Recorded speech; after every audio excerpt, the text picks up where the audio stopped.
अस्सलामु अलैकुम वरहमतुल्लाहि वबरकातुहू। आप देख रहे हैं JNM न्यूज़ यूट्यूब चैनल और आज 5 जनवरी 2025 है और आज दिन है इतवार का। नाज़रीन किराम, इसराइल ने हमास की फौजी अस्करी कुव्वत और ताकत को ख़त्म कर दिया है। 7 अक्टूबर के जो जिम्मेदार थे गज़ा में वो मारे जा चुके हैं। लिहाजा अब ज़रूरी है कि इसराइल गज़ा की जंग बंद कर दे और इसराइली कैदी रिहा कर दिए जाएँ और डील की जाए और गज़ा के जो लोगों को परेशानियों का सामना है वो अब ख़त्म हो जाएं। ये अमरीकी वज़ीर ख़ारजा एंटोनी ब्लिंकन का बयान नशर हो रहा है।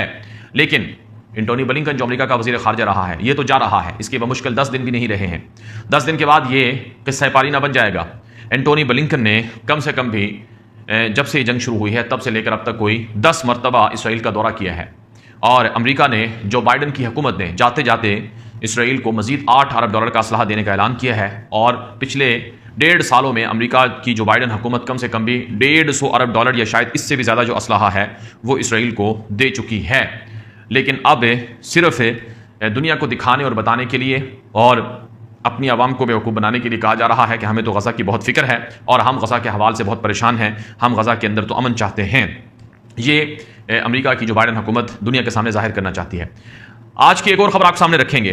इसराइल का मशहूर अखबार है मारिफ, उसने रिपोर्ट दी है कि फ्रांस से ताल्लुक़ रखने वाले जो फ्रांसीसी यहूदी थे उन्होंने इसराइल हिजरत को मनसूख कर दिया है। यानी जो फ्रांस के अंदर बसने वाले यहूदी थे वो इसराइल के अंदर आकर आबाद होना चाहते थे, लेकिन 7 अक्टूबर के वाक़े के बाद जो फ्रांस के यहूदी थे उन्होंने इसराइल में आबाद होने से इनकार कर दिया है।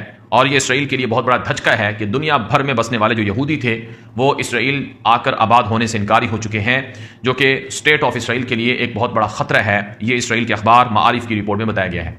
याद रहे, इसराइल के अखबारात में ये रिपोर्टें छप चुकी हैं कि 7 अक्टूबर के वाक़े के बाद से लेकर अब तक कोई 10 लाख या इससे भी ज़्यादा जो इसराइली हैं वो इसराइल छोड़कर जा चुके हैं और बैरून ममालिक में जाकर आबाद हुए हैं। और रोज़ाना इसराइल से बाहर जाकर आबाद होने वाले इसराइलियों की जो तादाद है उसमें रिकॉर्ड इजाफा हो रहा है और रोज़ाना जो यहूदी हैं वो इसराइल छोड़कर जा रहे हैं। जिसका मतलब यह है कि जो गज़ा की लड़ाई है ये इसराइल को बहुत भारी पड़ी है। और ख़ुद इसराइल के मीडिया पर इसराइली जो हुक्काम हैं उन्होंने बातें कही हैं कि जो गज़ा की लड़ाई है इससे इसराइल की मईशत का दिवालिया निकल चुका है, इसराइल को बिलियंस ऑफ डॉलर का नुकसान हो चुका है। नाज़रीन किराम, आज की एक और बड़ी खबर आप सामने रखेंगे। लबनान और इसराइल के बीच जंग के हवाले से ताज़ा खबर है। लबनान में हिजबुल्लाह ग्रुप की तरफ से धमकी दी गई है कि इसराइल अगर जंगबंदी मुआहदे की पासदारी नहीं करेगा तो हम भी नहीं करेंगे। इसराइल को हमने रोका है और इसराइल को कामयाब होने नहीं दिया है, लेकिन इसराइल लबनान में कभी भी अपने आप को मजबूत नहीं कर सकता है और ना ही इसराइल लबनान पर कब्जा कर सकता है। यह हिजबुल्लाह ग्रुप की तरफ से धमकी दी गई है।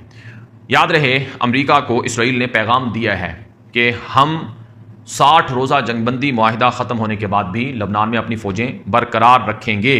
जी हाँ, लबनान के अंदर से इसराइल ने अपनी फ़ौजें ना निकालने का ऐलान कर रखा है और लबनान में इसराइल की कार्रवाइयाँ भी चल रही हैं।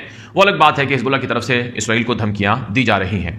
इसके साथ साथ काम यमन के हूसियों से इसराइल एक बहुत बड़ी जंग लड़ने जा रहा है, इसकी तैयारियां चल रही हैं। इसराइली मीडिया पर इंकिशाफ हुआ है कि यमन में हूसियों की कुव्वत और ताकत को ख़त्म करने के लिए एक फाइनल राउंड और एक फैसला कुन जो जंग है वो इसराइल छेड़ने जा रहा है। याद रहे, इसराइल के ऊपर यमन से रोज़ाना कभी ड्रोन के हमले हो जाते हैं, कभी बैलिस्टिक मिसाइलों के हमले कर दिए जाते हैं और रोज़ाना यमन से आने वाले मिसाइलों से और ड्रोन से लाखों इसराइली शहरी ज़मीन के नीचे पनागाहों की तरफ भागने पर मजबूर होते हैं। 50-50 लाख इसराइली शहरी वो आधी रात को, रात के 3-4 बजे उठकर वो ज़मीन की तरफ भागते हैं, ज़मीन के नीचे जो पनागाहें हैं, क्योंकि मिसाइल यमन से आते हैं। तो इसलिए यमन के खिलाफ इसराइल ने एक बहुत बड़ी जंग शुरू करने की धमकी दी है। लेकिन